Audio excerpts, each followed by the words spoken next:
Proverbe 31, 15, 21, 23, 28. Nous lisons. Elle se lève lorsqu'il est encore nuit, et elle donne la nourriture à sa maison et la tâche à ses servantes. Elle ne craint pas la neige pour sa maison, car toute sa maison est vêtue de cramoisi. Son mari est considéré aux portes lorsqu'il siège avec les anciens du pays. Ce fils se lève et la disent heureuse. Son mari se lève et lui donne des louanges. Nous lisons également Matthieu 10, verset 21. Matthieu 10, verset 21. Matthieu 10, 21. Vous y êtes? 1, 2, 3. Le frère livrera son frère à la mort et le père son enfant. Les enfants se souleveront contre leurs parents et les feront mourir. Que Dieu bénisse sa parole. Asseyez-vous, s'il vous plaît. Aujourd'hui, je vais commencer un enseignement que je donnerai encore, je crois, à la fin du mois, s'il n'y a pas un autre programme. Mais je ne saurais pas terminer ce sujet tellement qu'il est profond en un seul culte. Le thème de ce matin à ce culte des familles, le voici: le genre de parents que les enfants aiment ou n'aiment pas. Le genre des parents que les enfants aiment ou n'aiment pas. Car des fois, je prêcherai ce que les enfants aiment en présentant ce qu'ils n'aiment pas. Et nous savons que si tu peux connaître le contraire d'une chose, tu peux maîtriser la chose. Car des fois, pour définir ce que est une chose, il faut seulement dire ce que cette chose n'est pas. Amen. Et quand je parle des parents, je parle des pères, des mères, des personnes qui ont engendré. Mais étant donné que nous sommes au Congo, je parle aussi des oncles. Je parle des tantes, parce que dans notre culture africaine, même les oncles et les tantes sont nos parents. Je parle également des parents adoptifs qui ne t'ont pas engendré, mais qui à ton endroit se sont comportés comme tes parents biologiques. Je parle même de tes grands frères ou sœurs s'ils jouent dans ta vie le rôle de parents. Je parle aussi des grands-parents, car il y a certains ici qui vivent avec leurs grands-parents. Et dans le terme parent, il y a le mot part. Et le parent est celui qui te donne une part. Les parents sont ceux qui ont fusionné deux parts, et ces deux parts ont engendré un enfant. Il est impossible d'être enfant sans qu'il y ait parent, parce que l'enfant est en soi l'ensemble des parts qui sont mises ensemble. C'est pourquoi les parents sont des parents, parce qu'ils apportent des parts qui font les enfants. Alléluia. Bien-aimés frères et sœurs, lorsque nous lisons Proverbe 31, nous voyons une femme merveilleuse. Elle est appelée la femme vertueuse. Elle a beaucoup de qualités. C'est une femme travailleuse. C'est une femme qui ne mange pas le pain de la détresse. C'est une femme louée par son mari, qui amène le respect sur son mari. Mais il y a une précision. On dit aussi, ses fils se lèvent et la disent heureuse. Ses fils l'aiment. Ses fils l'aiment. La femme vertueuse n'est pas seulement une femme aimée par Dieu, aimée par son mari, mais c'est aussi une femme aimée par ses enfants. Elle est l'exemple d'un parent aimé par ses enfants. Ses fils se lèvent ensemble et disent « Tu es heureuse ». En d'autres termes, nous t'aimons, nous t'apprécions, Tu es une femme merveilleuse. Alléluia.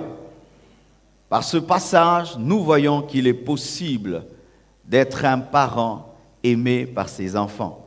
Il y a certains parents qui ne croient pas en l'amour de leurs enfants.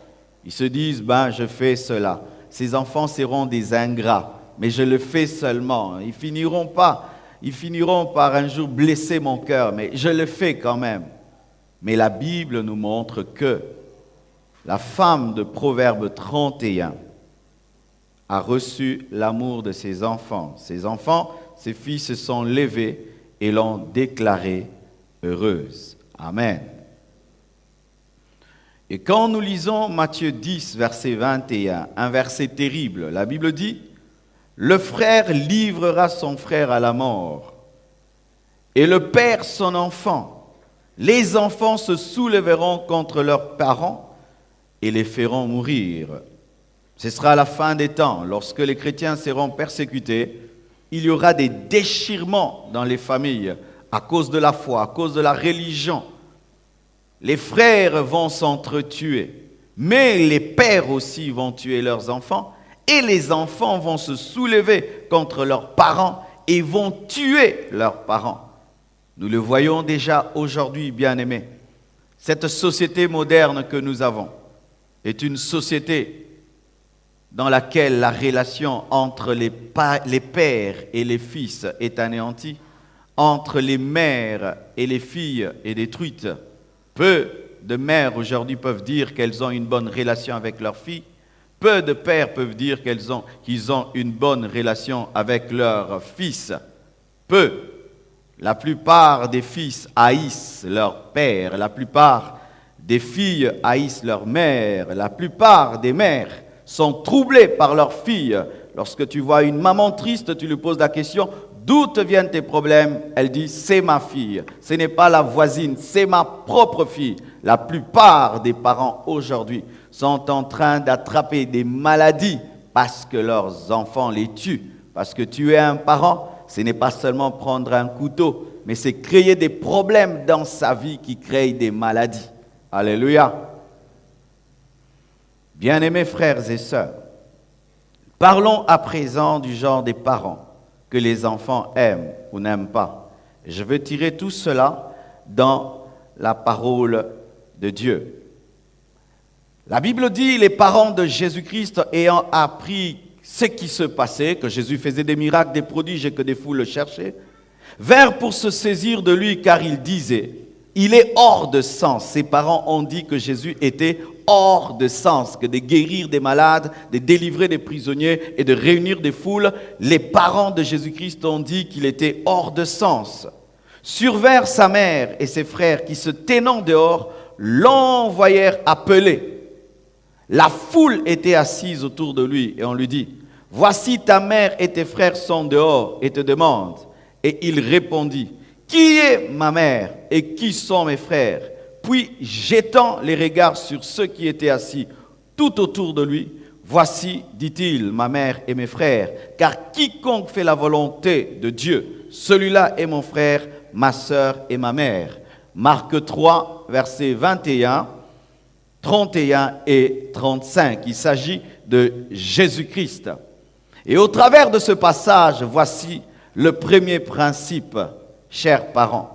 Les enfants n'aiment pas les parents qui les humilient en public. Les enfants n'aiment pas les parents qui les humilient en public. Retenez cela, chers parents. Ton enfant peut être timide, il ne parle pas, il ne dit jamais rien. Il dit toujours oui papa, oui maman. Mais sachez que les enfants n'aiment pas les parents qui les humilient en public. Et là, c'est qui? C'est Jésus, déjà âgé de 30 ans, dans son ministère, en train de réunir des foules et faire des miracles.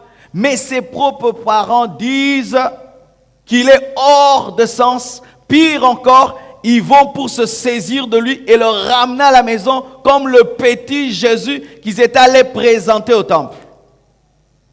Et quelle est la réponse de Jésus? Quand on lui dit, tes parents, tes frères et sœurs te cherchent. Il dit, mes parents sont ceux qui obéissent à la parole de Dieu. Pourquoi? Parce que ses propres parents n'avaient pas cru en lui. Chers parents, les enfants n'aiment pas les parents qui les humilient en public. Pire, qui les insulte devant tout le monde, qui les tape en public, qui attendent qu'il y ait une foule pour les corriger. Même si tu as raison, quand tu le fais en public, ça se change toujours, même si c'est ton enfant. Jésus, le Fils de Dieu, n'a pas apprécié le comportement de Marie et de Joseph. Il n'a pas apprécié, tout en étant Fils de Dieu. Il n'a pas apprécié cela. Les enfants n'aiment pas les parents qui les humilient en public. Ils ont dit, il est hors de sens, mais ils aiment ceux qui les honorent en public. Les enfants aiment les parents qui les honorent en public. Beaucoup de parents, lorsque c'est la fête, c'est lorsqu'ils vont maintenant humilier leurs enfants. Au lieu de se saisir de la fête pour honorer leurs enfants, pour glorifier leurs enfants, pour présenter leurs enfants. Certains enfants même n'aiment pas lorsque on invite beaucoup de visiteurs à la maison. Ils savent que ce jour-là, ils auront des sérieux problèmes parce que les parents ont comme une maladie de les humilier lorsqu'il y a une foule. C'est comme s'ils veulent prouver à tout le monde qu'ils sont les maîtres à bord et ils doivent brimer les gens pour qu'on sache qu'il est papa shérif. Les enfants n'aiment pas les parents qui ne croient pas en eux. Les parents de Jésus-Christ n'ont pas cru en lui alors que les foules croyaient en lui. Car les foules venaient pour être guéries, pour être délivrées. Mais eux aussi avaient des problèmes, ils avaient aussi des maladies. Au lieu de venir pour que Jésus les guérisse et les délivre, ils disent non, petit, rentre à la maison. Alléluia. C'est malheureux, chers parents, que tout le monde puisse croire en vos enfants, mais vous-même, vous n'y croyez pas. C'est malheureux que quelqu'un puisse voir la grâce de Dieu qui est dans ton fils, dans ta fille, mais toi-même qui as engendré ton enfant, tu ne vois rien. Et des fois même, lorsqu'on glorifie ton enfant, tu dis, mais vous êtes en train de parler de soisé. Alléluia. Les enfants n'aiment pas les parents qui ne croient pas en eux. Mais ils aiment ceux qui croient en eux, ceux qui magnifient leur potentiel.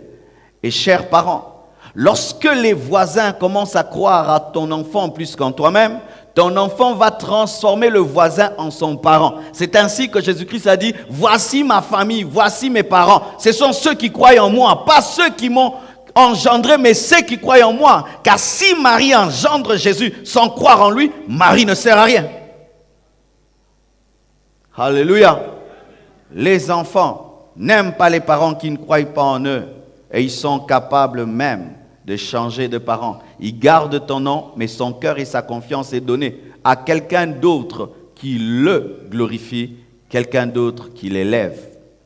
Les enfants n'aiment pas les parents qui continuent à les traiter comme des enfants, même quand ils ont grandi. La Bible dit, ils vinrent pour se saisir de lui. Ils vinrent pour se saisir d'un jeune homme de 30 ans et le ramener à la maison. Et l'une des maladies des parents, c'est que vous ne voyez pas quand vos enfants grandissent.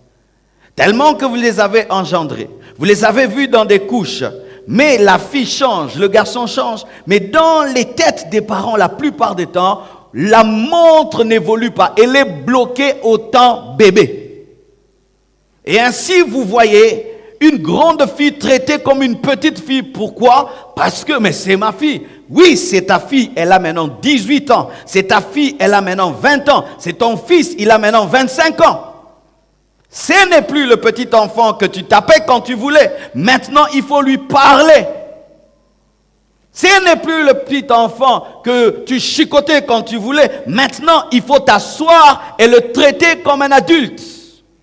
Mais souvent, les parents ne remarquent pas le changement qui s'opère dans les temps, afin de rectifier le tir et de commencer à traiter leurs enfants comme des adultes. Ainsi, on continue à parler aux enfants comme à des enfants alors qu'ils ne sont plus enfants. Ils sont venus se saisir de Jésus. Ils lui ont dit, tu es hors de sens, rentre à la maison comme quand il avait 12 ans.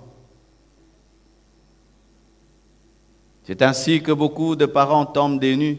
Lorsque le jeune garçon dit, je veux me marier. Comment tu veux te marier? Oh, comment tu veux te marier? Lui, il s'est marié à 20 ans, mais quand son fils qui a 20 ans dit « je veux me marier », mais comment tu veux te marier? Mais tu es enfant, mais tu t'es marié aussi à 20 ans. C'est pas que je dis de vous marier à 20 ans, mais ben, si tu as déjà les moyens et les capacités, tu peux le faire, il n'y a pas de problème.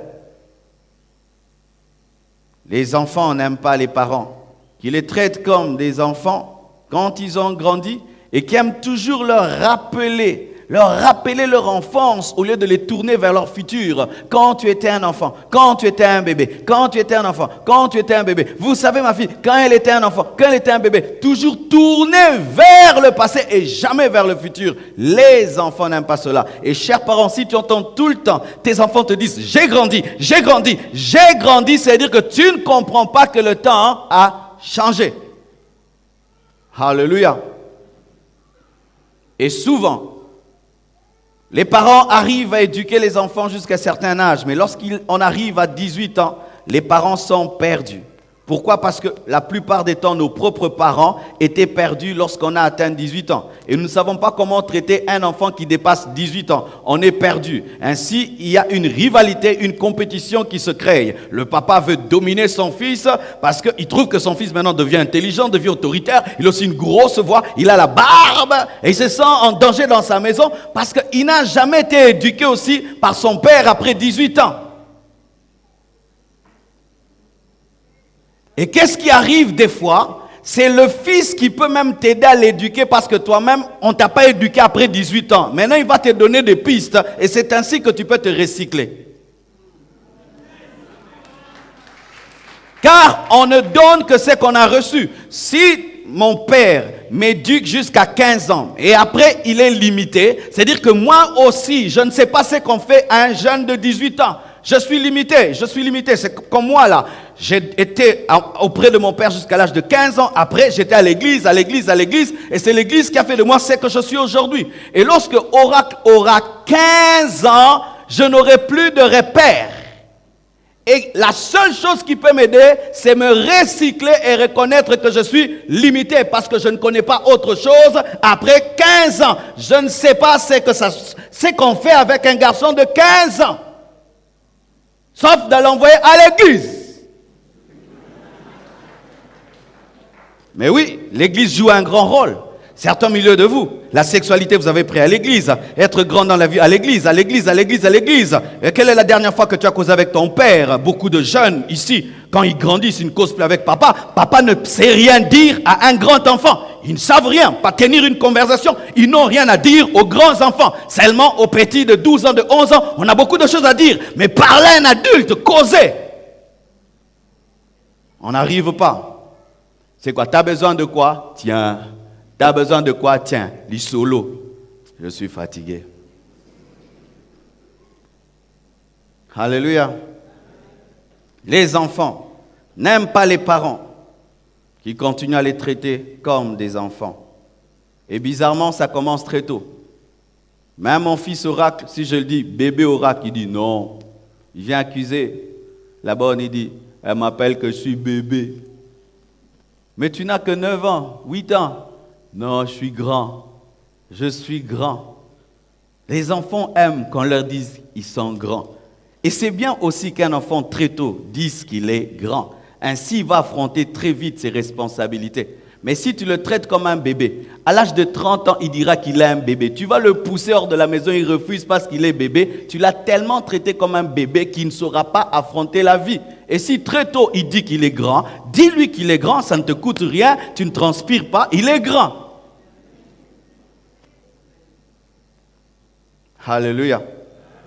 Des fois, je trouve que les parents sont comme les pasteurs, comme certains pasteurs qui ont un problème de leadership, qui sont toujours dans l'insécurité par rapport aux collaborateurs s'ils ont des grâces et des onctions. Et certains parents aussi ont peur des onctions de leurs enfants. Ainsi, s'ils trouvent que cet enfant très intelligent, très capable, qui devient trop grand de taille là, si je dis qu'il est grand, il sera le chef de la maison. Non, papa, ce sera toujours toi, papa, ce sera toujours toi, maman. Car il y a des mamans aussi qui tombent dans ce complexe. Ils voient que sa fille devient très belle qu'elle, plus rayonnante qu'elle. Alors ça crée un complexe, on ne sait pas reconnaître, comme les pasteurs.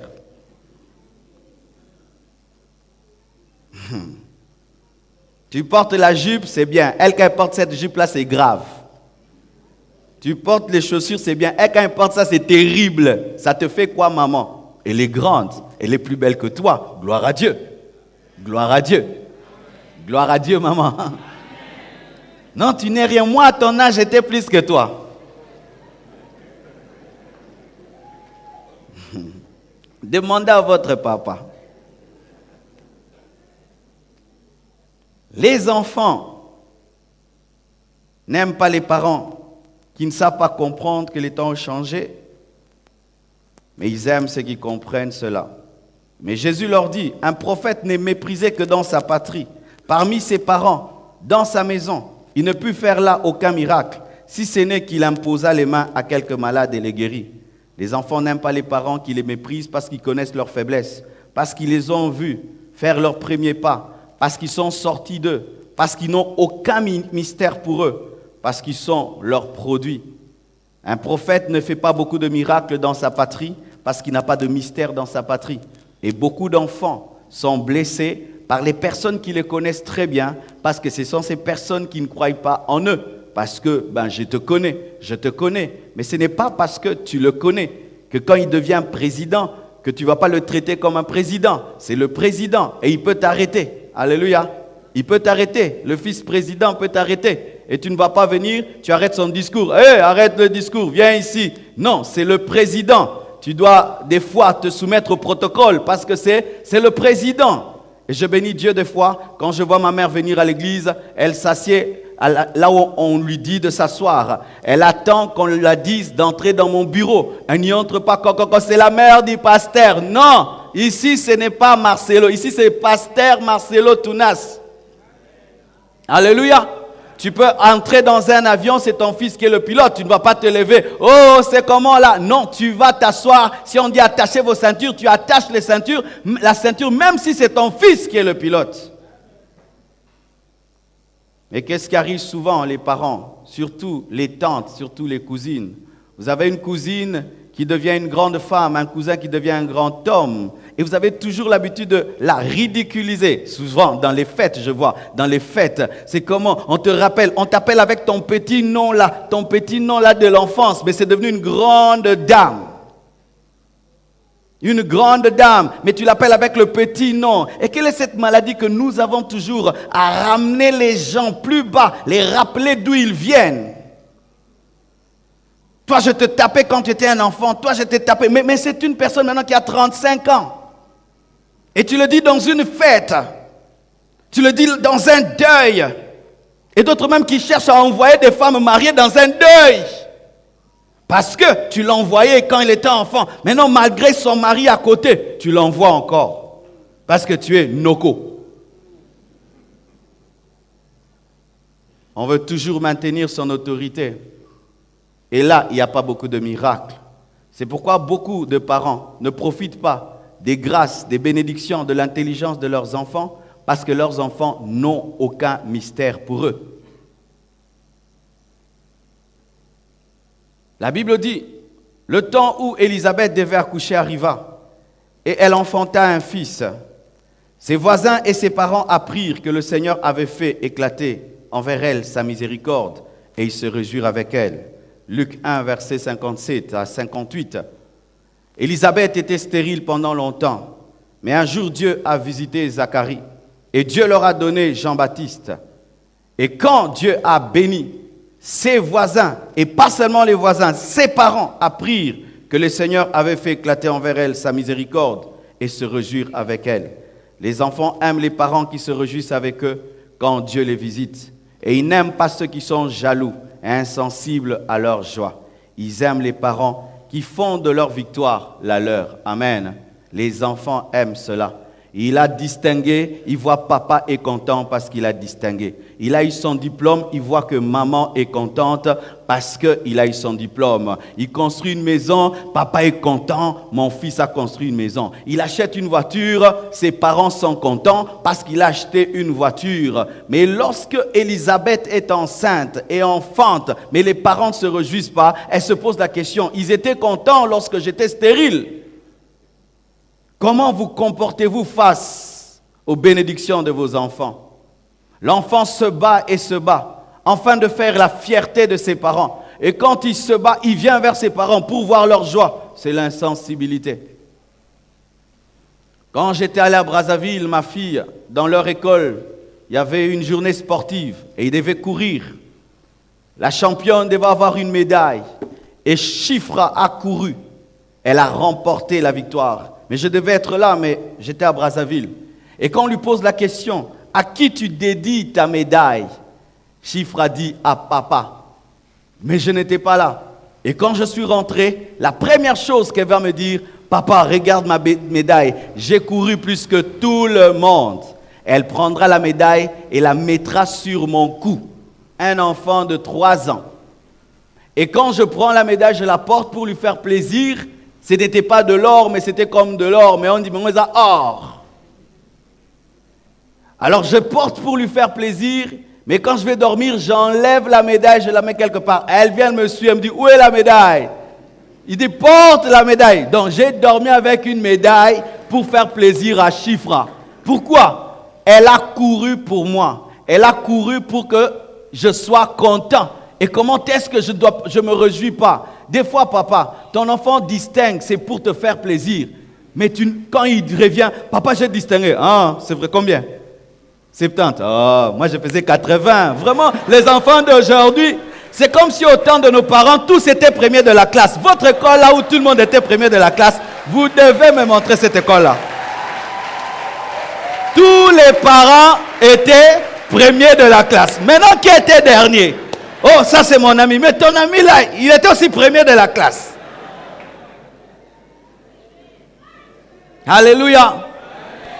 Il se bat pour toi, pour faire plaisir à maman. Maman, j'ai trouvé un fiancé. Ça c'est quoi encore que tu nous amènes?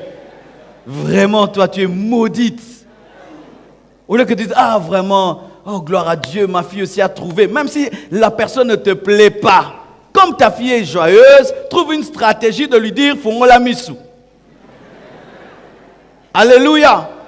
Ton fils est content. Au moins une fille lui a dit oui. Et dit, moi aussi je veux me marier comme papa et maman. Parce que son rêve, c'est se marier comme papa et maman. Il vient, il présente sa fiancée, il dit, mais vraiment, tu as vu tes sœurs, tu l'as vu, mais toi vraiment. Lorsqu'Élisabeth était enceinte, quand elle devait enfanter, pas seulement les voisins, mais aussi ses parents. Bizarrement, des fois dans la vie, et chers parents, vous ne le savez pas, c'est que les enfants trouvent souvent plus de joie en dehors de la maison que dans la maison. Leurs amis se réjouissent plus que leur famille. Tu vas voir ta famille, oublie ta date d'anniversaire, ton ami n'oublie pas. On oublie de t'offrir un cadeau, ton ami va te donner un cadeau. Des fois même on n'organise rien à la maison, mais tes amis te font une surprise quelque part, là, boum, un cadeau sort. Des fois les enfants reçoivent plus de joie en dehors de la maison. Mais pour Élisabeth, il y avait une différence. Et les voisins et ses parents se sont réjouis. Se sont réjouis. C'est toi qui as enfanté cet enfant. Mais pourquoi tu ne te réjouis pas de son bonheur? C'est toi qui as engendré cet enfant. Mais pourquoi tu n'es pas content lorsqu'il est heureux? Il risque de te haïr. Et si un faux prophète passe par là et dit ta mère est une sorcière, il va confirmer. Et du coup, tu entres dans le lot des sorciers et des sorcières. Surtout si tu as vieilli. Ah oui, faites attention aux prophètes qui tournent autour de vos enfants. Ton enfant se bat dans la vie, il t'en part, tu n'es jamais content. Tu es toujours contre. Je me souviens une fois même, j'ai posé la question à mon père, pourquoi tu es toujours contre tout ce que je fais? Pourquoi tu es toujours contre? J'ai frappé vraiment la porte le matin, explique-moi pourquoi tu es toujours contre. Il y a une doctrine. Sans qu'il se rende compte, il était toujours contre. Mais il ne le faisait pas sciemment. Mais il était toujours contre. Mais il m'a signalé que non, c'est parce que j'étais le meilleur de ses fils, il était trop exigeant. Mais il faut aussi signaler la méthode, parce qu'elle peut tuer l'enfant. Alléluia. Réjouis-toi avec ton enfant. Nous, Africains, nous ne savons pas exprimer notre joie. Amen. Alors si l'enfant fait quelque chose de grand, tu ne lui montres pas. Mais quand tu es avec tes amis, ah, mon enfant est intelligent. Non, cet enfant, il est plus intelligent que moi. Mais s'il vient là, oui, tu veux quoi? Ah, amène-nous un fanta. Ça te coûte quoi d'exprimer ta joie? Ça te coûte quoi d'exprimer ta joie? Ça te coûte quoi? Ça ne coûte rien. Sinon, ton enfant fera ce que tu lui fais à ses propres enfants, car on ne donne que ce qu'on a reçu. Ainsi, tu es en train de déformer pas seulement l'éducation de ton enfant, mais l'éducation de tes petits-enfants, parce que jamais tu ne sais te réjouir de leur bonheur. Alléluia. La Bible dit, il vint au temple poussé par l'Esprit, et comme les parents apportaient le petit enfant Jésus pour accomplir à son égard ce qu'ordonnait la loi, il le reçut dans ses bras. Il s'agit de Siméon, et bénit Dieu et dit, maintenant Seigneur, tu laisses ton serviteur s'en aller en paix, selon ta parole, car mes yeux ont vu ton salut. Marie et Joseph sont allés au temple, poussés par le Saint-Esprit, afin d'accomplir en l'égard de Jésus-Christ ce qu'ordonnait la parole de Dieu. C'est alors que la prophétie qui était donnée à Siméon s'est accomplie et la parole donnée à Jésus-Christ s'est également accomplie. Les enfants aiment les parents qui les conduisent vers l'accomplissement de leur destinée. Les enfants aiment les parents qui les conduisent vers l'accomplissement de leur destinée. Chers parents, ton fils n'aime pas la mathématique, mais c'est toi qui aimes la mathématique. Lui, il aime la biologie, il aime la chimie. Mais tu veux qu'il soit mathématicien parce que tu es mathématicien. Et il fait la mathématique pour te plaire. Mais après des temps, il se retrouve zéro dans la vie. Il t'en voudra toute sa vie. Ton enfant dit, moi je resterai au Congo. Mais toi tu dis, non, tu dois aller en Europe. Tu dois aller en Europe. Il va en Europe. Il devient un drogué. Rien du tout dans la vie. Il t'en voudra toute sa vie. Jésus, emmené dans le temple, a permis à Siméon d'entrer dans sa prophétie, mais aussi à Siméon de prophétiser sur lui. Pourquoi? Les parents étaient dirigés par l'Esprit. Chers parents, ayez l'humilité, des fois, de reconnaître que vous n'êtes pas toujours conduits par l'Esprit. Et dire, c'est bon d'avoir cette humilité-là.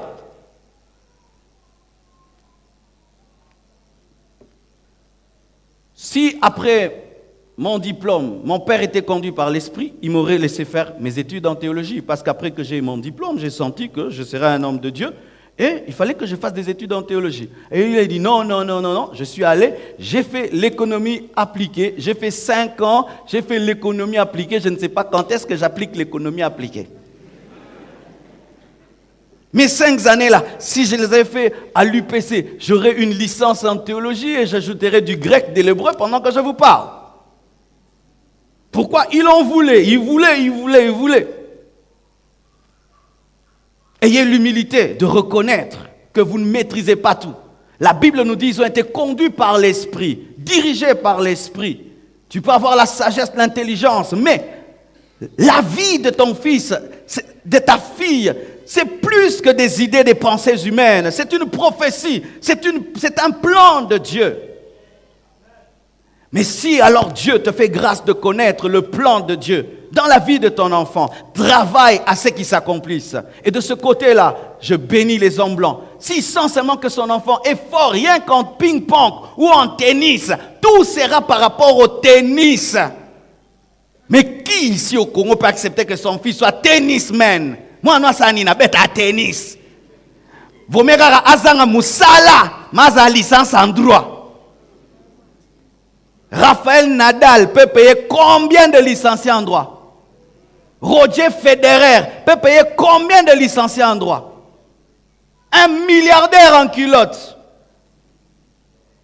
Mais ses parents l'ont laissé à temps. Parce que pour avoir un tel niveau, il faut commencer à temps. Et il faut être encouragé. Et ils sont là près de lui. Si tu as découvert le plan de Dieu dans la vie de ton enfant, travaille à ce qu'il puisse s'accomplir. Et ne travaille pas contre. Alléluia. Ne travaille pas contre. Même dans le domaine du mariage, chers parents. Ton enfant aime un garçon. Toi, tu ne l'aimes pas. Pas parce qu'il est moins sérieux. Pas parce qu'il n'est pas beau. Non parce que tu es cupide. Tu aimes beaucoup l'argent.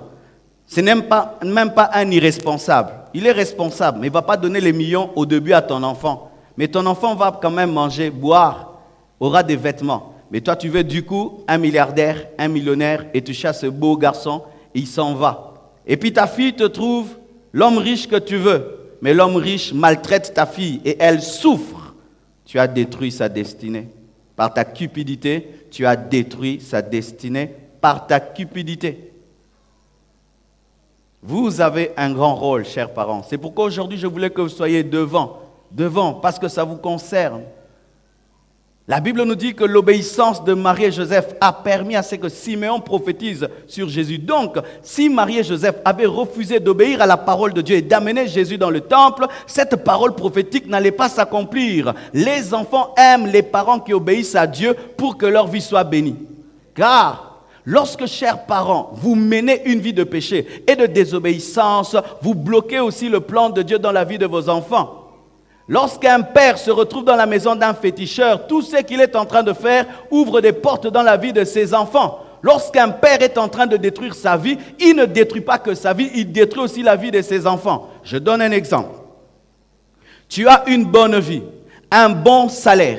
Le bon salaire te permet de mettre tes enfants dans des bonnes écoles, dans un bon quartier, une belle voiture, une belle maison, une bonne nourriture. Mais maintenant, au boulot, tu commences à aimer ta secrétaire et tu tombes avec elle et on te chasse du boulot. Du coup, qu'est-ce qui va t'arriver? Tu vas perdre le salaire, perdre la maison, ils vont perdre les études, ils vont perdre tout. Qui a détruit leur vie? C'est le péché de papa.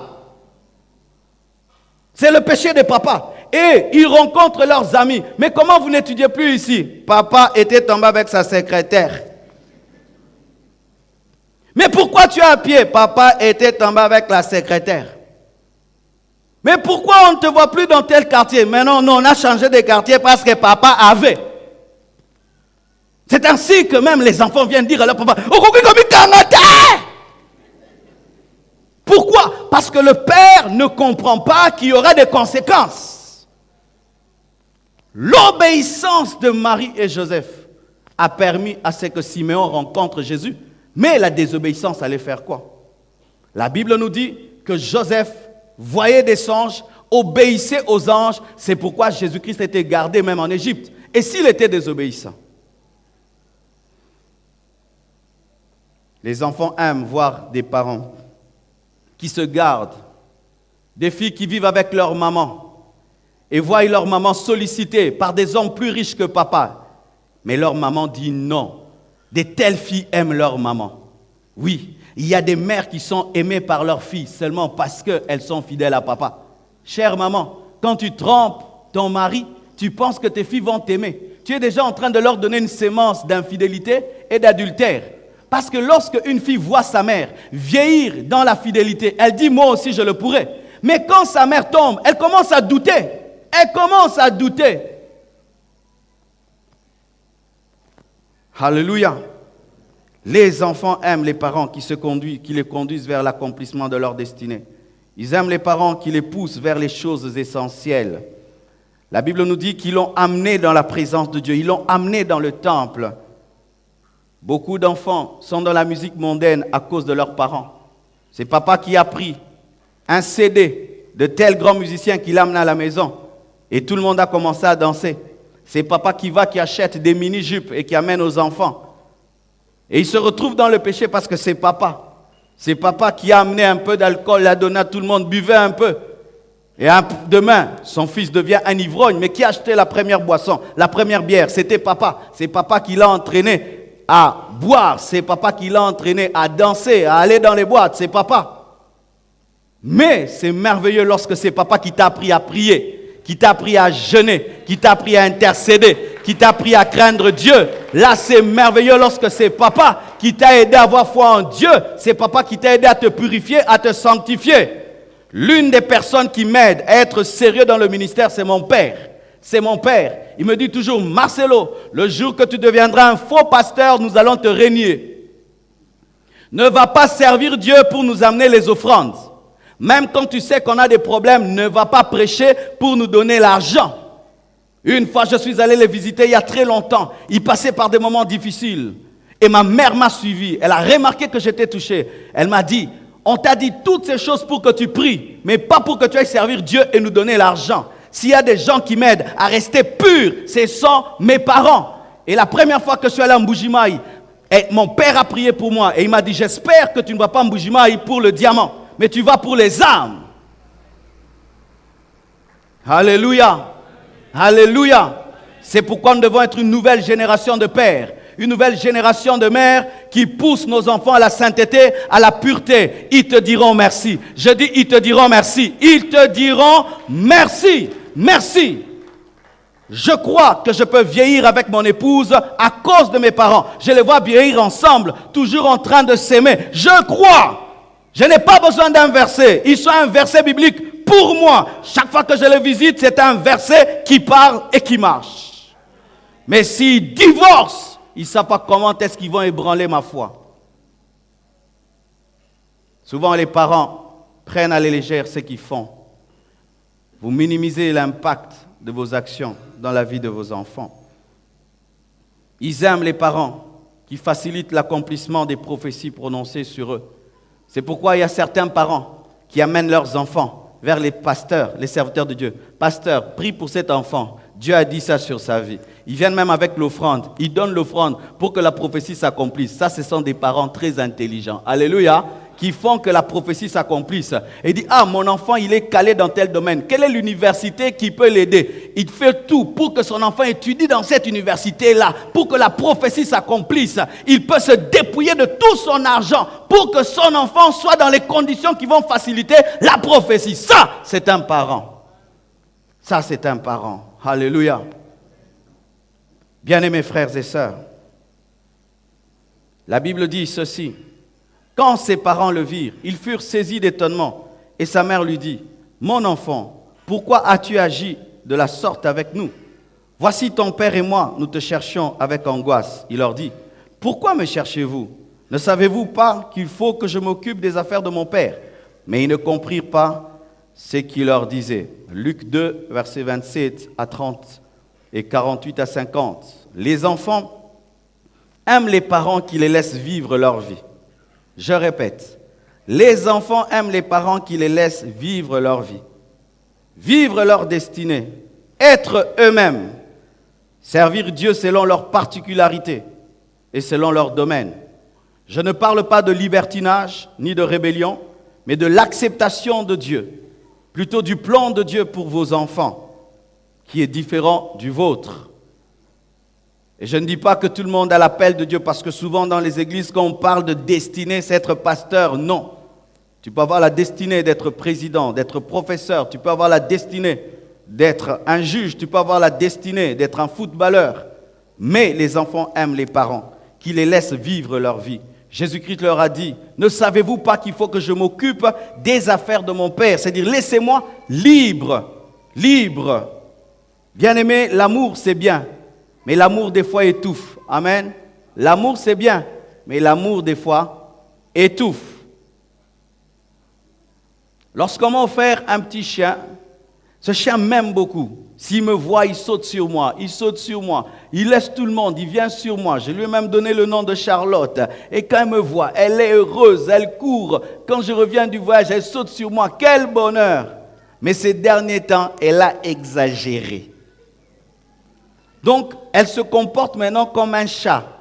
C'est-à-dire, le chat, vous savez, partout où tu es, il doit passer avec donc ses poils tout le temps sur toi. Et maintenant, si tu es là, tout comme tu sens, Charlotte.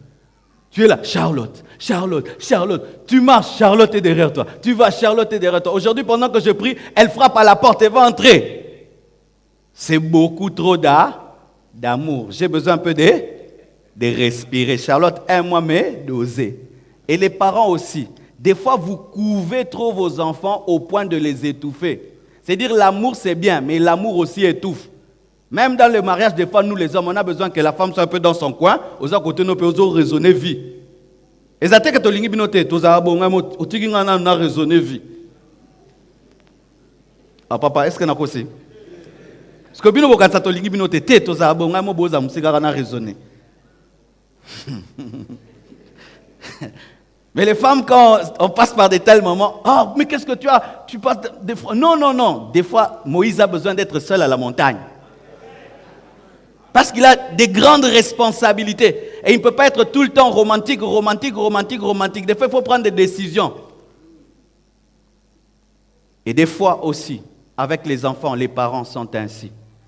Souvent, les parents qui gâtent leurs enfants n'ont pas de limite, de sorte que vous couvez tellement vos enfants que vous ne leur laissez pas eux-mêmes aiguiser leur caractère, travailler leur personnalité et connaître réellement par eux-mêmes comment est-ce qu'ils vont affronter la vie, parce que vous n'êtes pas éternel. Vous finirez par mourir. Alors, si vous couvez trop les enfants, à votre mort, vos enfants seront perdus. Les parents, si seulement l'enfant est seul, il doit venir là. S'il tombe, ils viennent. Ton enfant, à l'école, tombe et tu ne sais pas. On les tape aussi, tu ne sais pas. Et on étouffe. Des enfants qui ne connaissent personne que papa, maman. Si seulement il y a 10 personnes, ils se sentent en danger. Parce qu'ils sont excessivement protégés. C'est vrai, il y a la sorcellerie aujourd'hui. Mais sachez, bien-aimés, vous n'aurez jamais la place de Dieu dans la vie de vos enfants. Sinon, vous devez discerner même les biscuits que vous achetez à Pelou Store. Alléluia. Donnez un peu de liberté à vos enfants. Je ne parle pas de libertinage, un peu de liberté pour qu'ils vivent leur destinée. Posez-leur la question. Moi, je veux ceci dans ta vie, mais toi, tu veux quoi? Tu veux quoi? Parce qu'il y a des enfants qui ne parlent jamais. Ils te subissent. Surtout si ce sont des enfants qui n'ont pas une forte personnalité, qui ne savent pas s'affirmer. Papa, tu veux? C'est bon. Papa, tu veux? C'est bon. Ma mère veut. Et toi, tu veux? Ils ont décidé, ils ont dit. Mais qu'est-ce que tu veux? Il y a des enfants qui ne savent pas ce qu'ils veulent. Et ainsi, ils vivent vos vies, mais n'ont jamais vécu leur vie. Alléluia. Tu es heureux parce que ton enfant fait ceci, cela. Mais est-ce que lui, il est heureux de faire ce qu'il fait? Amen. Si même déjà étant des enfants, des fois notre bonheur dépend si c'est toi-même qui as choisi les chaussures, n'est-ce pas? Un matin même les enfants, ils se réveillent, ils veulent seulement ces sandales là. Pourquoi? Prends ces quêtes, c'est plus beau. Je veux les sandales. Oh, les sandales là sont abîmées, prends les quêtes, c'est neuf. Je veux seulement mes sandales. Mais s'il porte les sandales là, ça ne tue personne, porte tes sandales. Et après, il va porter les ketchs. Mais tu vas porter seulement. Tu vas porter seulement les sandales. Mais ça va tuer qui? Ça va tuer qui? C'est toi en soi qui veux voir ces nouveaux ketchs à ses pieds. C'est pour toi-même. C'est pas pour lui. Oui, car des fois, nous sommes égoïstes. Même lorsqu'on les habille, c'est pour nous-mêmes. Je veux voir le nouvel habit là que je t'ai acheté sur ton corps. Oh, mais j'aime encore mes grosses culottes là. Papa, laisse-moi avec ça d'abord. Où est le problème? Le problème, c'est que ton père t'a tellement fait ça que tu fais aussi ça à tes enfants parce qu'il te faisait porter des fois des choses que tu n'aimes pas. Qui se souvient de son uniforme quand il allait à l'école? C'était ton choix? Ce n'était pas ton choix souvent. Toi, tu sais comment tu peux concorder, mais il t'impose ça. Pourquoi? Parce que Alingaba Kakiwana. Menzora Lou que c'est changé. Et nous faisons à nos enfants ce que nos parents nous ont fait. Jésus dit, laissez-moi m'occuper des affaires de mon Père. Bien-aimés frères et sœurs, la Bible dit encore ceci. Et son esprit revint en elle, et à l'instant, elle se leva. Et Jésus ordonna qu'on lui donne à manger. Les parents de la jeune fille furent dans l'étonnement, et il leur recommanda de ne dire à personne ce qui était arrivé. Luc 8, verset 55. Un enfant ressuscite, mais Jésus dit à ses parents de ne pas le dire. Pourquoi? Cet enfant sera en danger parce qu'elle serait la preuve que Jésus-Christ a la capacité de ressusciter les morts.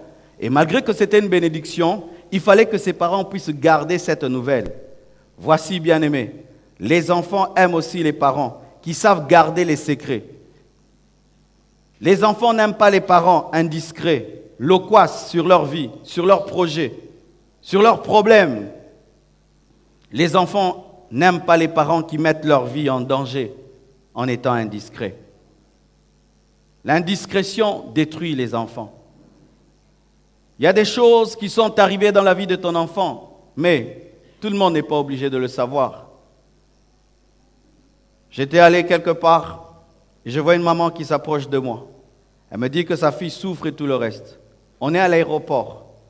Et malgré qu'on est à l'aéroport, pour me prouver que son problème était vrai, elle prend une vidéo de sa fille nue, ivre, droguée, et me la montre à l'aéroport. Et moi, je ne veux pas regarder. Je me dis, pasteur, regarde dans quel état ma fille est maintenant. Les démons, les diables, ça c'est son père. J'ai dit, comment, maman, tu peux montrer ta fille qui a 30 ans, nue? Et j'appelle sa fille. Je dis, qu'est-ce qui arrive? Tu t'enivres? Elle dit, pasteur, elle t'a aussi à toi aussi montré la vidéo. Donc elle montre cette vidéo à tout le monde. À tout le monde, elle montre sa jeune fille de 30 ans, ivre et droguée. Elle-même a filmé sa propre fille. Histoire vraie que j'ai vécue.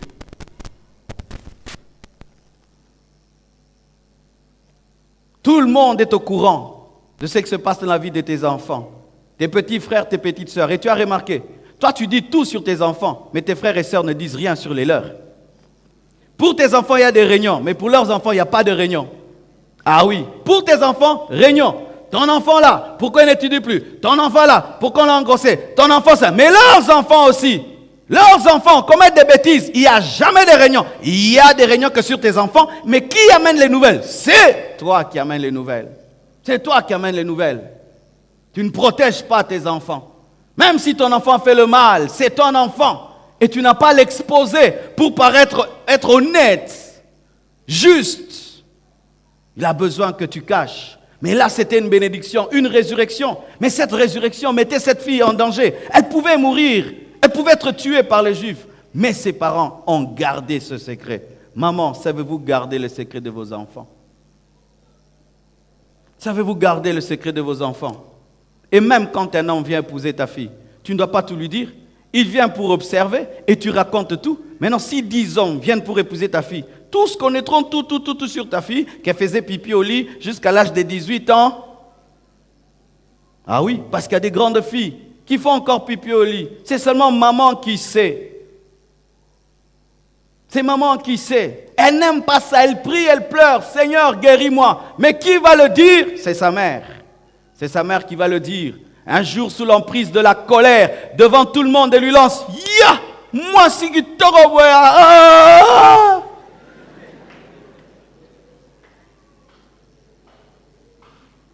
Directement, tu tues ta fille, tu la détruis, tu l'anéantis. Tu tues ta fille. Tu tues ta fille. Certains, dans leur enfance avaient la sorcellerie. Ils sont allés dans une église, on a prié, la sorcellerie est partie. C'est un secret dans la famille, personne ne le sait. Mais un jour, maman sort ça. Ah non, cette fille, quand elle avait 3 ans, elle sortait, et puis on l'a amenée chez un pasteur, on a prié pour lui. Tu penses que tout le monde croit que la sorcellerie s'en va? Est-ce que vous cachez les secrets de vos enfants? Est-ce que vous cachez les secrets de vos enfants? Est-ce que vous savez cacher? Et pas seulement les mauvaises choses, même les bonnes choses. Certains enfants ont des problèmes dans la vie parce que leurs parents ont la vantardise de dire toujours ce qui se passe dans la vie de leurs enfants. Ah, ça c'est la maison de mon fils, hein? Ça aussi c'est la maison de mon fils. Et là aussi c'est la maison de mon fils. Et puis ton fils finit en prison. Ma fille a trouvé un fiancé, hein? Ma fille a trouvé un fiancé, ma fille a trouvé un fiancé, et puis, ça finit. Mon enfant voyage demain. Pourquoi? Vantardise. Parce qu'il y a de la compétition dans les familles. Mes enfants sont plus que vos familles. Et cette compétition amène des fois les parents à être indiscrets. Et à révéler tout. Mon fils maintenant atteint $1 million dans son compte. J'ai un fils millionnaire. Tu tues ton millionnaire.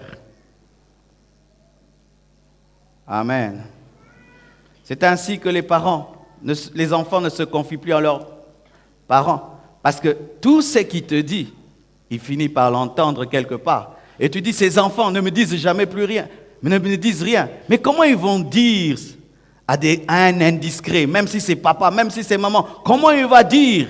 Et pire encore, toi-même, quand tu découvres les secrets de ton enfant, tu en profites maintenant pour faire un chantage.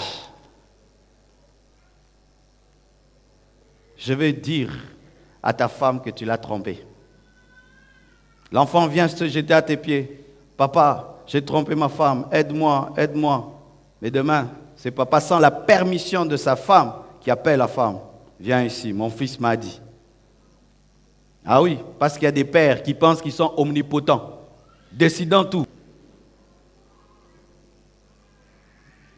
C'est ainsi que vous voyez un enfant qui grandit, loin de ses parents, qui grandit loin de sa mère, loin de ses frères, loin de tout le monde. Pourquoi? Il a eu des blessures graves venant de ses propres parents. De ses propres parents. Ici, peut-être on ne le voit pas, mais je vous assure,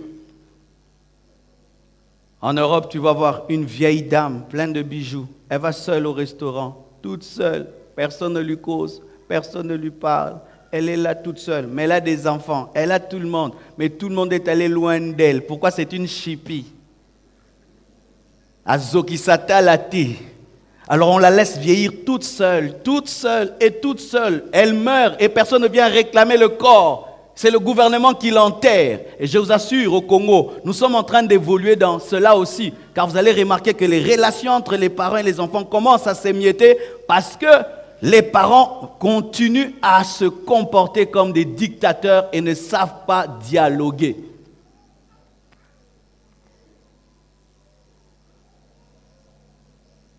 J'aimerais terminer la première partie de mon message de ce matin.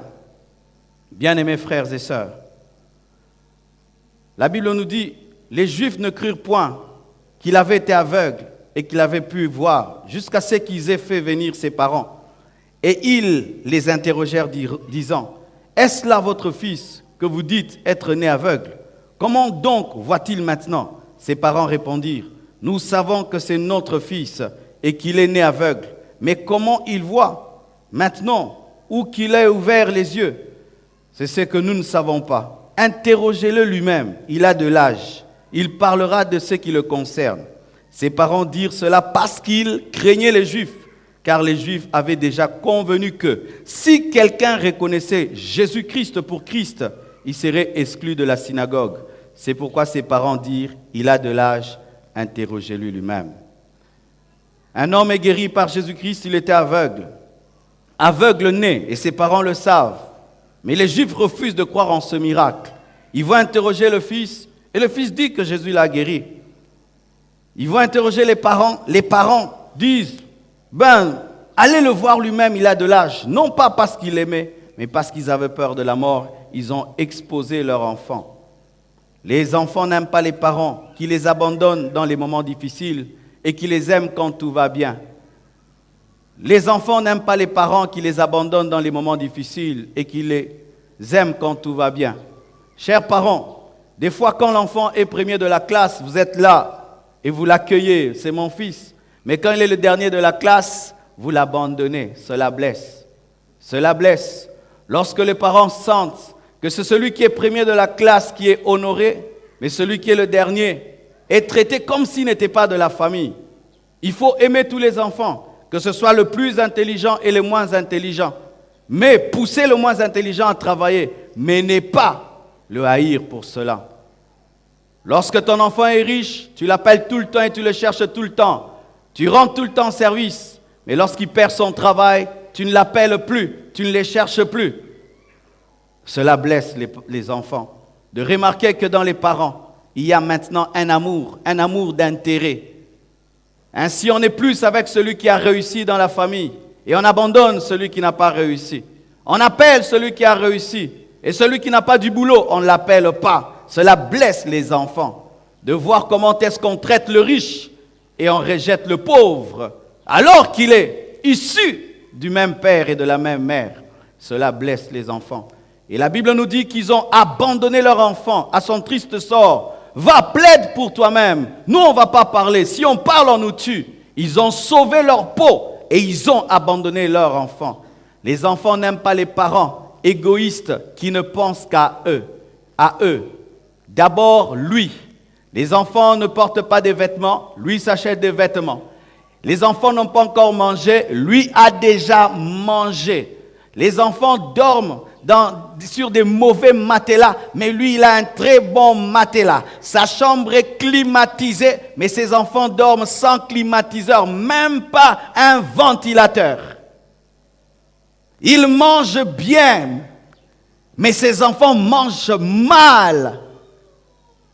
Les enfants n'aiment pas cela. Bien aimé, quand j'étais un enfant, des fois, j'ai regardé comment est-ce que les parents font les choses. C'est l'enfant qui a besoin de beaucoup manger pour grandir. Vous avez déjà grandi, mais vous allez voir les parents s'empiffrer et nourrir les enfants de quelques pains et de quelques sucrés. Il revient du boulot, il mange comme il veut, mais ses enfants, qu'est-ce qu'ils mangent? Toujours le foufou et le pondou, le foufou et le pondou, le foufou et le pondou. Lui, il mange au boulot, il mange après le boulot au restaurant, et à la maison encore, il mange encore. Alléluia. Parfumé. Téléphone qui coûte très très cher. Mais ses enfants étudient dans des mauvaises conditions. Mangent dans des mauvaises conditions. Et des fois tu vois un homme riche. Ses enfants tremblent devant les biscuits. Tremblent devant le chocolat. Mais il est riche. Ses enfants tremblent devant les crèmes. Ndeomoni lo kosa mwana e yoksio soni lo koso mwana e yoksio soni lo koso mo gogo lepe lisusu. Oui, tu as l'argent, mais tes enfants ne bouffent pas cet argent. Ne bouffent pas cet argent. Ils sont étonnés. Ils vont dans un endroit. Ils sont étonnés. Ils pensent que l'inter c'est le ciel. Oh, papa, on est au ciel. Oh, le ciel. Non, petit. C'est l'hôtel du fleuve. Mais lui, il y va tous les jours. Mais ses enfants ne fréquentent pas ces milieux. Tous les jours en Europe, ses enfants ne sont jamais allés à Brazzaville. Ils disent que c'est le brisement. Brise-toi toi-même. Ah oui. Ah oui. Beaucoup d'égoïsme dans les parents. Et vous voulez que ces enfants, lorsqu'ils deviennent riches et grands, qui vous donnent beaucoup de choses, qui vous partagent, ils vous donneront que le minimum, comme vous l'avez fait avec eux, que le minimum. L'enfant va à l'école, tu n'as même pas vérifié s'il a mangé. Il revient, tu n'as même pas vérifié s'il a mangé, mais tu veux qu'il soit le premier de la classe. Nabanzala. Ah oui, s'il y a un sac de riz, un sac d'haricots, un sac de sel, un sac d'huile, tout va bien. Toi, tu es dans des shawarma, dans tes hamburgers. Si les enfants pleurent, l'osso na bongo silaki, l'osso na bongo silaki, foufou na bongo silaki, et bongo bongo baya mouklika baliara foufou. Je suis venu plaider la cause des enfants parce qu'ils n'ont pas le courage de vous parler. Et s'ils parlent, impoli. Moi, je peux parler sans qu'on me traite d'impoli.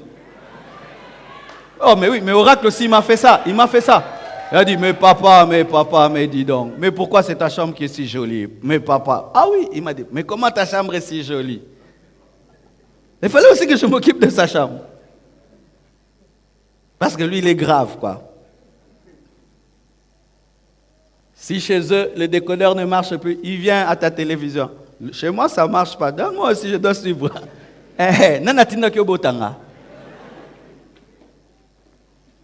Certains parents, il a son Canal Plus à lui-même dans la chambre. Ses enfants RTNC. Ah oui, il y a des parents comme ça. Ses enfants RTNC. Mais lui, il a Canal Plus, DSTV dans sa chambre. Pourquoi? Il est Dieu. Celui qui travaille, qui nourrit tout le monde. C'est pourquoi il a le droit d'avoir lui-même Canal Plus. Parce qu'il nourrit tout le monde. Il doit être le seul à avoir Canal Plus. Ah, donc comme tu nous nourris... Mais le jour que tu vas parler d'une chose, on ne saura pas causer avec toi parce que tu es dans un autre monde. Maintenant, qui va causer avec toi parce que tu es seul dans ton monde? Et un jour, tu amèneras des amis chez toi à la maison. C'est le jour que tu seras humilié. Humilié par tes enfants. Toi, tu vis dans un monde, ils vivent dans un autre monde. Et on sent que toi, tu es un citadin vivant parmi des villageois. Car certains parents font semblant. C'est lorsqu'il y a des visiteurs qui veulent donner l'impression aux gens que leur maison est spéciale. Les enfants sont libres. Et comme les enfants le savent, c'est quand ils en profitent aussi. Et là, autour de moi, you. Banoyo, penza. Les enfants sont très intelligents, ils se vengent toujours. Quand il y a tout le monde, là ils savent que tu es en position de faiblesse. Mais quand les visiteurs partent, ils fuient. Parce qu'ils savent que tu vas faire la réunion. Venez ici! Alors au lieu de faire du théâtre, vivez tous les jours dans la gloire. Travaillez une famille qui est toujours dans la gloire. Au lieu de faire du théâtre. Amen. Que Dieu vous bénisse abondamment. Merci.